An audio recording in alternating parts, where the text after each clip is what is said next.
Ողջույն սիրելի հայրենակիցներ, հեռավար կապով ես շարունակում եմ իմ հարցազրույցները մեր հայրենակիցների հետ, տարբեր ոլորտներ ներկայացնող անձանց հետ։ Այսօր իմ հյուրը հայտնի գրող, հրապարակախոս, թարգմանիչ, սիրված Լիա Ավետիսյանն է։ Բարև ձեզ Տիկին Ավետիսյան, շնորհակալ եմ հրավերս ընդունելու համար։ Այրև իմ սիրելի Արմինե, շատ ուրախ եմ։ Տիկին Լիա, մենք ինչպես միշտ խոսում ենք խնդրահարույց հարցերի, թեմաների շուրջ, իսկ մեր երկրում այդ թեմաները չեն դադարում։ Մեր կյանքը դարձել է լարված մի կծիկ, ամեն օր մի նոր լարվածության, մի նոր խնդրին ենք առնչվում, եւ հիմա ես կուզեմ այն, ինչ տեղի է ունենում մեր եկեղեցու դեմ այդ թեմային անդրադառնանք, խնդրին անդրադառնանք, մեր թշնամիները շատ լավ գիտեն, որ մեր եկեղեցին ազգապահպան է, շատ լավ գիտեն, որ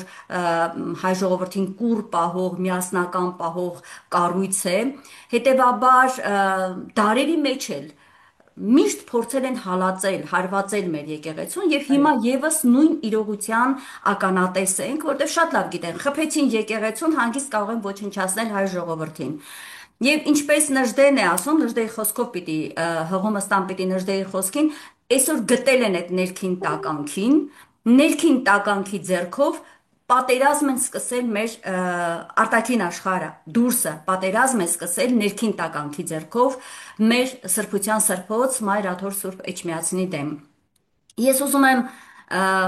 վարչապետի աթոռը զբաղեցնող անձի խոսքով սկսել, որտեղ նա խորհրդարանում այսպիսի հայտարարություն արեց. «Կարգալույծ եմ հայտարարում կաթողիկոսին», նա երբեք իհարկե չի ասում կաթողիկոս, նա այլ անունով է դիմում։ Հիմա ես ուզում եմ որպես գրող հայտնի մտավորական մեր Տիկին Լիա, սա ինչ է, արդյոք հանցագործություն չէ, քրեորեն հետապնդելի արարք նման հայտարարությունը, եւ մյուս հոգևոր տեսակետից էլ արդյոք մենք գործ չունենք հերետիկոսության հետ։ Լսում ենք ձեզ, Տիկին Լիա, խնդրեմ։ Արմինե ջան, գիտես, նախ եւ առաջ մենք գործ ունենք էթնոցիդի ծրագրի իրագործման։ Սա էթնոցիդը, լուսահոգի Նիկոլայ Հովհաննեսյանը, արևելագետ հայտնի ակադեմիկոս, դա որակել է մեր մասնակի դեպքում արմենոցիդ։ Այո, Այսինքն այն ծրագիրը, որը իրագործվել է դարավոր հայերի ինքնությունը ոչնչացնելու դեմ։ Դա կատարվել է ժամանակին Լեհաստանում, երբ որ արգելել են հայերին մասնակցել պատարակների հայկական եկեղեցու հայկական ձևով։ Դա կատարվել է միջնադարում Լանկեդոկում, Ֆրանսիայում, ամենուր, երբ որ գործը գնում է, հարցը դրված է հայկական եկեղեցին նսեմացնելու մասին, դա նշանակում է, որ հարցը դրված է ոչնչացնել հայերին, հայերի ինքնությունը ոչնչացնել։ Տես, բանը մենք խոսում ենք ցեղասպանության մասին, բայց չէ որ դա ոչ միայն ցեղն էին սպանում էին նաև մեր ինքնությունը, որովհետև այն 30,000 մանուկը, որ էին եւ բանի Հունաստանի կղզիում որփանոցնում էին մնում, իրանք բոլորը հավատափող եղան, բոլորը կաթողիկ դարձան եւ փոխվեց իրանց վերաբերմունքը սեփական ազգի նկատմամբ։ Այո, էլի սեր էր, բայց կան նրբությունները։ Կաթողիկ եկեղեցին ուրիշ է։ Հիմա այս խեղճ Վատիկանը մեռավ փորձելով մեզ իր ծնկի տակ դնել ու Էջմիածինը դարձնել իրանց ֆիլիալը։ Չի ստացվել։ Պետք էր բերել այնպիսի մի դիկտատուրայի ռեժիմ, որը արդեն այսպիսի բայրակ ձևով արքեպիսկոպոսներին բանտարկի, որը կսկսի արդեն կաթողիկոսի վերաբերյալ ոտնձգություններ անել։ Բայց գիտես ինչ, երկար չեմ խոսում, կներես։ Բանն այն է, որ մարդու խիղճը, օրենքը եւ հավատքը կարևորագույն բաներն են։ Իհարկե, հավատքը ներառում է նաև մարդու խիղճը, որովհետև եթե ներդաշնակ չի, դու այդ հավատքին չես պատկանի։ Օրենքը երրորդն է։ Օրենքը պետք է ենթարկվի այդ երկուսին, որ խղճով մարդը, իր հավատքը դավանող մարդը նույն օրենքով դատվի։ Հիմա մեզ մոտ վերցրել են շուռ են տալիս։ Մեր խիղճը մի կողմ, հավատքը ոչնչացնել ու կեցե օրենքը, որը թույլ է տալիս ամեն ինչ անել մարդկանց հետ։ Ժուրնալիստը կամ փաստաբանը ձեն ահանում իրան տանում են կողմ են բանտը։ Դա ձև չի, էլի դա ամոթ է, շատ ամոթ է։ Այդ խարանա մնալու է մեր վրա, մեր ազգի վրա։ Վաղը մյուս օրը անցնի 10 տարի, 50 տարի, 100 տարի չեն ասի Նիկոլն է արել, կասեն հայերն են արել։ Սա շատ վտանգավոր բան է։ Այո, Տիկին Լիա, ես կուզեմ դառնալով եկեղեցու դեմ սկսված այս սարսափելի արշավից, շատ կուզեմ նաև խոսենք այն զարուրելի զրպարտությունների մասին, որ ուղղվում են մեր հոգևորականներին։ Մի օր ասում են, այս մեկը հարբեցող է, մյուս օրն ասում են, այն մյուսը մանկապիղծ է, այն մյուսը թմրամոլ է։ Սա գիտեմ տեխնոլոգիա է, դուք էլ փայլուն գիտեք, թե ինչ է այդ տեխնոլոգիաների կիրառման ուժը։ Ես ուղղակի ուզում եմ մեկ հիշեցում անել, Տեր Մանուկ Քահանա Զեյնալյան, փայլուն մեր հոգևորականներից է, հրաշալի անձնավորություն։ Երեք նա մեծ ցավով խոսում էր այն մասին, որ ինչ որ մեկը մտել է Facebook-յան էջ եւ շարունակել է այսպես հրապարակել, խոսել իբր թե Տեր Մանուկը թմրամոլ է, թմրամինութեր է օգտագործում եւ իբր խոսում է այնպես, որ ինքը դա նույնիսկ տեսել է եւ Տեր Մանուկը այսպես շատ վրդովված դիմում էր ոստիկանությանը։ Հիմա մենք ուզում եմ հասկանալ, էլի, ոստիկանությանը, ԱԱԾ-ին, մենք որքանով պաշտպանված է մեր հոգևորականությունը, մենք ինքներս նաև, հա, այդ զրպարտիչներից որքանով ենք պաշտպանված, նաև ոնց օգնենք մեր հոգևորականներին այդ զրպարտչային այդ տեխնոլոգիաների դեմ պայքարելու համար, որովհետև ԱԱԾ-ն էլ, ոստիկանությունն էլ Նիկոլի գրպանում են, այդ նույն ԱԱԾ-ն տեսանք ինչպես գնաց, ինչպես առևանգեց Սրբազան Մկրտիչ Սրբազանին։ Այսինքն իրենք զբաղված են այսօր հոգևորական որսալով, կալանավորելով։ Հիմա մենք ո՞նց կարող ենք այս զրպարտությունների դեմն առնել, խնդրեմ։ Գիտես Արմինե ջան, ինձ հաճախ փորձում են զրպարտել։ Ասում են դու Կրեմլի բարձրախոսն ես, դու Պուտինի երթվյալ քարոզիչն ես եւ այլն։ Մгм. Ես մի պատասխան եմ տալիս, ասում եմ, եթե դուք չփաստեք կոնկրետ փաստերով, որ այդպես է, որ ես մի կոպեկ ստացել եմ, ասենք թե Ռուսաստանի որևէ կազմակերպությունից, ել չեմ ասում բյուջեից։ Ես ներողություն կխնդրեմ հրապարակավ, բայց եթե չկա դա չհաստատեք, ուրեմն զրպարտիչը դուք եք եւ շատ ամոթ է եւ թող բոլորը իմանան, որ դուք զրպարտիչ եք։ Բան մարդիկ սովոր են, գիտես համացանցը որ կա, սովոր են խելքից դուրս խոսել, առանց գիտակցելու, որ այս խոսքը վաղը մյուս օրը դատական ատյանում ուժ է ունենալու։ Բայց դա Եվ կասի քերթից դուրս խոսել է, թե միտում է։ Օրինակ ես գիտեմ մի աղանդավոր կնոջ, որը անընդհատ գալիս էր մեր խմբագրություն, դեռ չգիտենք որ աղանդավոր է։ Ամեն օր ասում էր, այս հոգևորականին տեսա, այս բանն արեց։ Հաջորդ օրն էր ասում, ահա, հետո ես սկսեցի հետաքրքրվել ու պարզեցի, որ նա Յովայի վկաներ աղանդին է հարում եւ ուղղակի ասեցի այլևս չհամարցակվեց, որովհետև դու ստում ես։ Եվ ինքը այսպես կարկամեց, որովհետև իր կեղծիքը սուտը բացահայտվեց։ Հիմա գիտես մենք ակնհայտ գործ ունենք հստակ թիրախավորված զրպարտչական աշխատանքի հետ։ Սա հա, տեխնոլոգիա է, ինչպես ասեցի, այո, ո՞նց դրա այո, դեմն այո։ առնենք։ Ահա։ Գիտես ոնց մայրիկիս տողմը շատ է ստալինյան ժամանակներում վտանգված եղել եւ շատ լավագույն մարդկանց կորցրել է։ Մայրիկիս քերին օրինակ համալսարանի գիտական գրադարանի հիմնադիրն էր։ Ինքը Աղասի Խանջյանի մահվանից 5 օր անց ձերբակալվեց, երկար ժամանակ տատիկս կարծում էր, որ նա աքսորված է, դու միասին ու բան կանրոցներ էր ուղարկում տան ճաշերով։ Հետո պարզվեց, որ 5-րդ օրը իրան գնդակահարել է։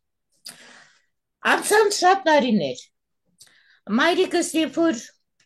դարձավ այրի ու ես փորձեցի իրան նորից վերադարձնել կյանքի, սկսեցի քարոզել, որ նկարի, ինչպես երիտասարդ ժամանակներ նկարում։ Տարա մի հրաշալի նկարիչ իր հասակակիցն էր 22 թվի ծնված, Աթայան, Սարյանի աշակերտներ Աթայանը։ Տարա իր մոտ դասի։ Ու Աթայանի հետ ընդմիջման ժամանակ մտերմիկ զրուցեցինք, ինքը ասեց, մեր տղեկի մեջ մի հատ գվող կար, որ սաղս գիտեինք, որ գործ տվող է։ Ահա։ Ան ասեց, վայ, Անուշավան ջաջայի ընկերներից էր։ Ասեց, այդ ինքն է բան արե գործ տվե, որ քերուտա բանեն արե, գնդակը հարել է։ Հա։ Այդ Սուտը ժամանակներն են կրկնվում։ կրկնում են, կրկնում են։ Այսինքն Սերգեյ Դովլատովը, այդ հրաշալի գրողը, հա, կիսահայ, երբ որ ասում էր, լավ, Ստալինը վատն էր, բայց այդ 4 միլիոն մատնություն ով է գրել։ 4 միլիոն մատնություն են գրել։ Այդ ովքեր էին, բոլորը Ստալին էին։ Հիմա նույնն է կատարվում, Ահա, հասկանում եք։ ճիշտ եք ասում, ճիշտ եք ասում։ Եվ հիմա այս ֆոնի վրա ես կառաջարկեմ, եկեք խոսենք այդ կարգալույց արված այդ Ստեփան Հուդայի։ Ասատրյան նախկին հոգևորականի մասին, իրեն չափազանց հանդուգն է պահում, ոգևորվել է առավել քան Փաշինյանի բացահայտ հովանավորում է, չէ, Փաշինյանը իրեն։ Այս մարդը հանկարծ 4 տարի անց հիշեց, որ իրեն ստիպել են, որ գնա մասնակցի ընդդիմության ցույցերին, եւ այսպես խիստ լցված, վիրավորված եկավ հանրային հեռուստատեսության եթերում եւ սկսեց բողոքել կաթողիկոսից։ Սա սցենար չէ։ Լսի, հիշում ես Կորյունին։ Հա, Հիշում եք 18 թվին այո, մի հատ էլի կարգալույց եղած բան նախկին քահանա Կորյունը դուրս էր եկել Արշավի նոր Հայաստան նոր Հայրապետ այո, այո, Երևանով մեկ ամբողջ էր հավաքում հետևից տանում էլ ուր ասես գնացին վերջը չդիմացավ փախավ Ռուսաստանում ինչ որ հայկական եկեղեցի գտավ լքված այդտեղ պատարակներ ա շարունակում կատարել իմիջիայլոց հետաքրքիր է։ Ահա։ հիմա սա պատճենն է այդ Կորյունի պատճենն է 18 թվականի ապրիլին, որը հիշում ենք որպես բանը, բանանների էժանացման տարի, մի հատ տղա բարձրացավ Էջմիածնի Վեհարանի գմբեթը եւ սկսեց Խաչը, փոխել խաչը։ այո, Երբ որ տղայքը ներքևից սուլեցին, իրան զորովանեցին, բերեցին ոստիկանություն, իր ուսապարկից գտան երեք լրացուցիչ սղոցներ եւ կոփածով արդ որը պետք է տեղադրեր խաչի վրա։ Այսինքն, այս իշխանությունը ահա, եկել է այդ ծրագրով։ Ի այո։ սկզբանե այն ժամանակ չստացվեց, հիմա արդեն Թուրքին հանձնել են ամեն ինչ, հիմա կարելի է սա էլ անել։ Հիմա Սրանք վտանգ են ազգի համար։ Սրանք էթնոցիդ, արմենոցիդ իրագործող մարդիկ են։ Հիմա բացահայտվում է, որ այս տղան Ստեփան Ասատրյան անունով այդ նախկին հոգևորականը, որը հոգևորական եղած Ինքը ժամանակ հոգևորական մի ասա, չէ, հա, հայր, հա, ճիշտ եք աղանա։ ասում։ Ուղղակի ուզում ասել, անունը հիշեցնեմ, որ մարդիկ իմանան ում մասին է խոսքս։ Տեր Արամ կոչվածը, ներողություն եմ խնդրում, իմ եկեղեցուց, նա Տեր Արամ չէ, նա հիմա Ստյոպա Հուդայը։ Ասատրյանն է։ Այս Ստյոպա Ասատրյանը փաստորեն բացահայտ անհնազանդություն է դրսևորում եկեղեցին նրան իր պահվածքի համար, իր կեղծիքի համար, եկեղեցուն կարգին դեմ գնալու համար կարգալույծ է արել, ամբողջությամբ եկեղեցական օրենքների համաձայն այս մարդը չի կատարում այդ օրենքները։ Այս մարդը հայտարարում է, ես չեմ ենթարկվում Մեջ կպինդ է, բարձրագույն մեջ օրերթին։ կպինդ է։ Հա, Մեջքը շատ պինդ է, ինքը գիտի վարչապետը իր մեջքին կանգնած է։ Եթե հանկարծ բան եղավ, նա կպաշտպանի։ Ինչ անենք, բան երեք հատ եպիսկոպոսան նստած։ Ինքը չի նստի։ Ինքը ազատ կլինի, ամենաազատ մարդն է այս երկրում, որտեվ 30 արծաթը կերել է, վերցրել է ու կերել է, ու բգին կանգնի։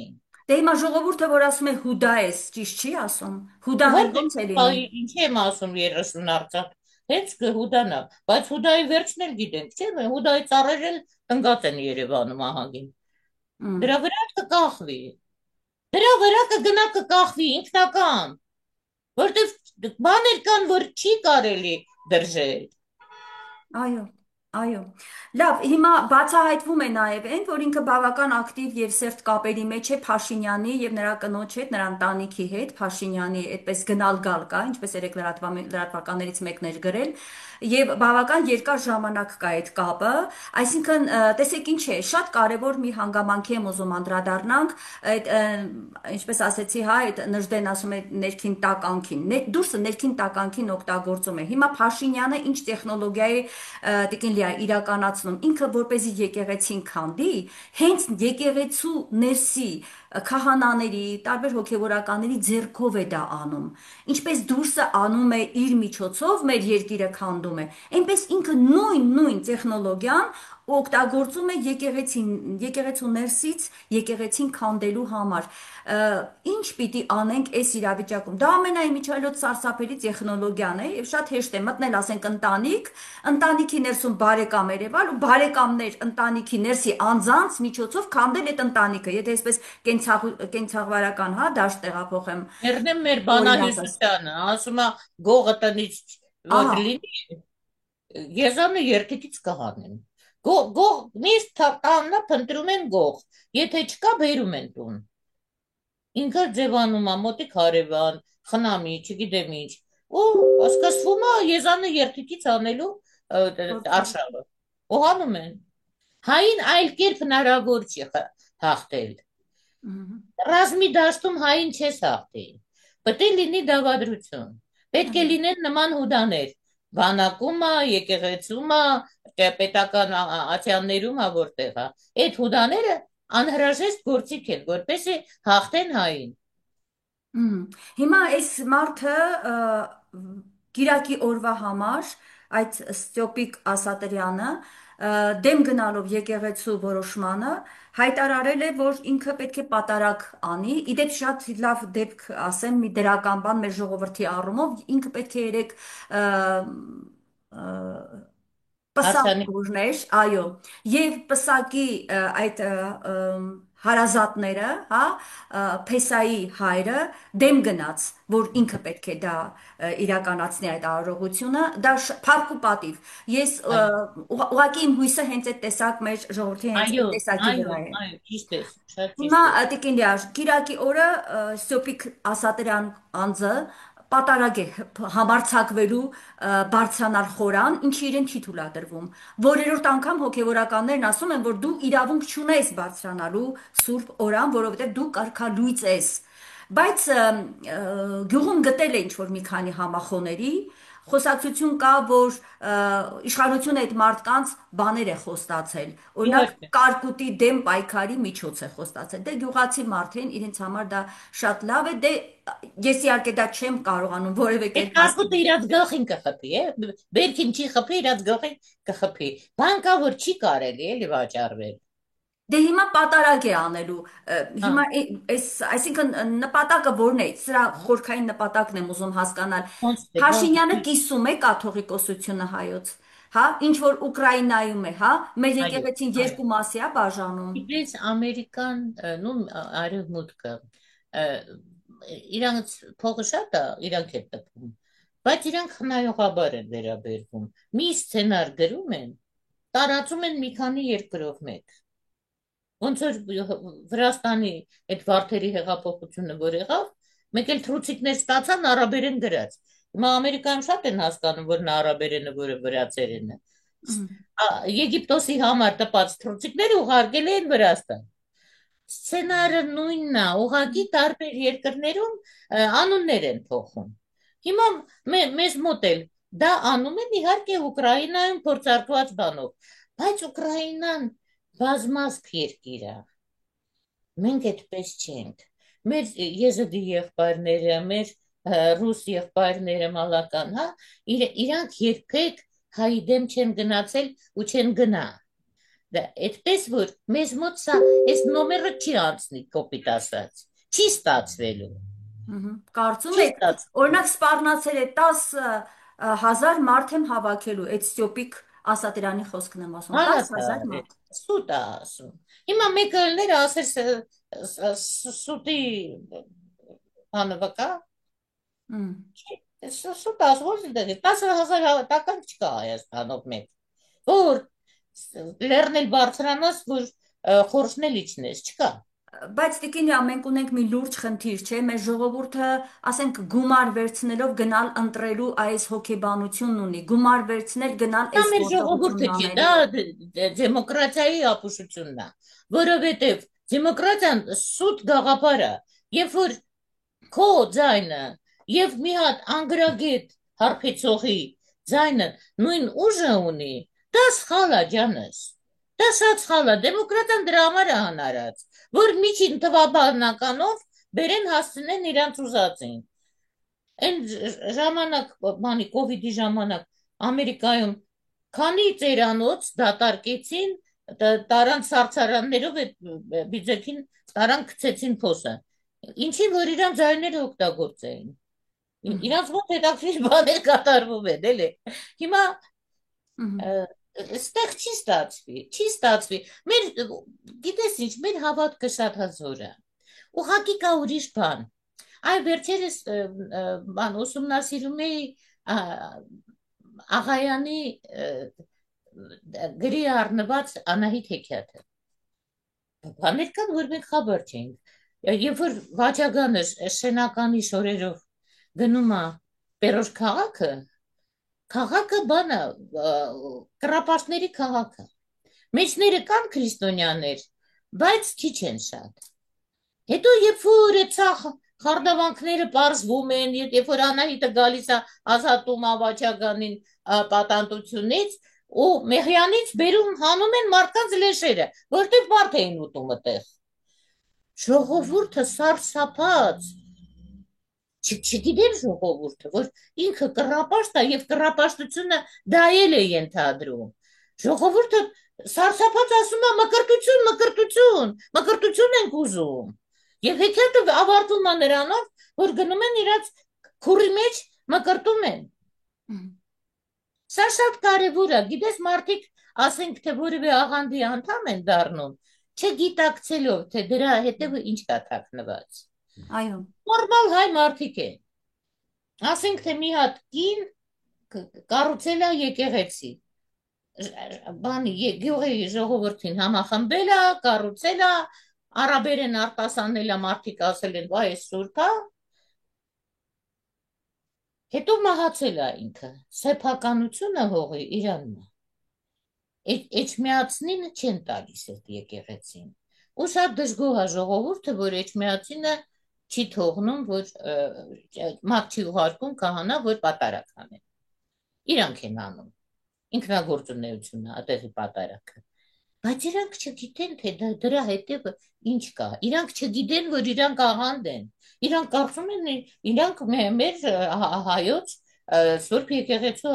բան են, զավակ են։ մհմ։ Բաներ կան, որ գիտելիքը անհրաժեշտ է։ Այսինքն, տիկինյա, պետք է մենք հիմա բացատրենք մեր ժողովրդին, որ կարգառույց արված այս հոգևորական կոչվածի, կներեք, Ստյոպիկ Ասատրյան կոչված անձից, եթե մկրտություն հանկարծ գնան ստանան, պսակ հանկարծ նա փորձի օրհնել, կամ պատարակ վարել, դա ուղղակի աղանդավորական ծես է լինելու եւ խիստ վտանգավոր է լինելու մեր Այո, այո, հավատացյալ ժողովրդի համար։ այո, դա պատժելի է։ Իրանք կարող է այսօր պատիժը չստանան, բայց վաղը գալու է, որ պատիժը այնքան բարձունքից է գալիս։ Ռուսը ասում է, Աստված երկար է սպասում, բայց ցավոտ է խփում։ Մմ, դա մարդկային կյանքի համար է երկար, աստվածային կյանքի համար Հա, իհարկե։ անկյաններ է։ Այո, Այո։ ակնթարթ, այո։ Եվ մենք արդեն ավարտում ենք, մոտ է մեր եթերաժամանակի ավարտը։ Տիկին Լիա, ձեր խորհուրդը նախ կուզեմ, որ ուղեք մեր եկեղեցուն, որովհետև մեր ժողովրդին, ինչու ոչ, եթե ունեք նաև խորհուրդ մեր հոգևորականներին, հետ կարելի Իհարկե, է։ մեր հոգևորականները ինձնից էլ, քեզնից էլ, բոլորիցս էլ շատ ավելի իմաստուն մարդիկ են։ Մենք շատ բան ունենք սովորելու։ Բայց ժողովրդին ես ուզում եմ ասեմ, որ սա արդեն վերջի պատնեշն է։ Եթե սա կորցրեցինք, մենք մեզ կկորցնենք,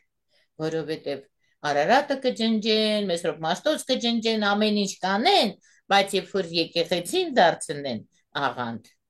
արդեն մեր վերջը գալու է։ պետք է պաշտպանենք, պետք է հենց որ լսենք, որ գնացել են էջմիածին, մտել են սրանք, պետք է ազգովի թափվենք այդ էջմիածին, դե թող փորձեն բոլորից դեմ դուրս Այո, գան։ այո, մի այդպեսի Այդ փորձ շատ եղավ, կարևոր է։ որ Մեր այո, միասնականությունը մեր եկեղեցու շուրջ անհրաժեշտ է։ Անհրաժեշտ է եւ պետք է այս հարցում անկոտրուն լինենք։ Մեր անձնական հարցերում կարող է կամուկացի մեջ լինենք, բայց մեր եկեղեցին մեր հենքն է, մեր հույսն է, մեր հավատն է, մեզ առաջ տանող աստվածային ուժն է։ Պետք է դա մենք հաշվի առնենք։ այո։ Ես ուզում եմ մի բան փաստ հիշեցնել, վերջերս ադրբեջանցի մի վերլուծաբան եթերով խոսելիս ասել է այսօր շատ կարևոր խնդիր է հայ առաքելական եկեղեցու կաթողիկոսին հեռացնելը, դա ավելի շատ կարևոր է, քան ռուսական 102-րդ ռազմաբազան հեռացնել, այսինքն ադրբեջանա-թուրքական Ճիշտ է տանդեմի ասում, ճիշտ է ասում, իհարկե։ ծրագիրը դա է, մենք պետք է դա գիտակցի, էլի ամեն հայ դա պետք է հստակ հասկանա, որ սա թշնամու օրակարգն է։ Այո, դա թշնամական ծրագիրը եւ մեր բազմաթիվ թշնամիների օրակարգն է։ Հոմենակ Ադրբեջանը չի։ Այո, իհարկե։ Կա Պակիստան կա, որը մեզ հետ չգիտես ինչի դիվանագիտական հարաբերությունների մեջ է մտել։ Իսրայել կա, բազմաթիվ սիոնիստական կազմակերպություններ կան։ Իրանք բոլորը հայից մրսում են։ Հայաստանից վախենում են շանպես։ Եվ եթե մենք ուզում ենք, որ մենք մնանք այնքան հզոր, չնայած փոքրացել ենք, հա, եւ տարածքային առումով եւ քանակային, եթե ուզում ենք այդքան հզոր մնալ, պետք է անպայման կայուն լինենք։ Պետք է այս մի պայքարը ավարտենք մեր հաղթանակով։ Այո, Անպայման։